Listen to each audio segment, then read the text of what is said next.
పేరు శ్రీనివాస్, అడ్డాకులు ఎస్ఐ నేను.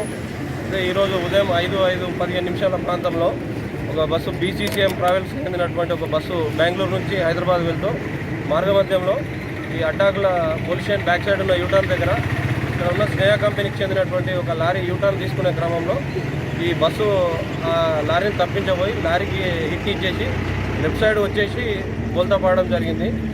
ఈ బస్సులో సుమారుగా ఒక 25 మంది ప్రయాణికులను వాళ్ళకి స్వల్ప గాయాలైనాయి. అయితే ఇది అడ్డాకుల గ్రామానికి చెందిన కృష్ణయ్య అనే వ్యక్తి ఇక్కడ బహిర్భూమి నిమిత్తము వస్తే ఆ సమయంలో బస్సు పోయి అతని మీద బోల్తా పడి అతను అక్కడికక్కడే మృతి చెందడం జరిగింది.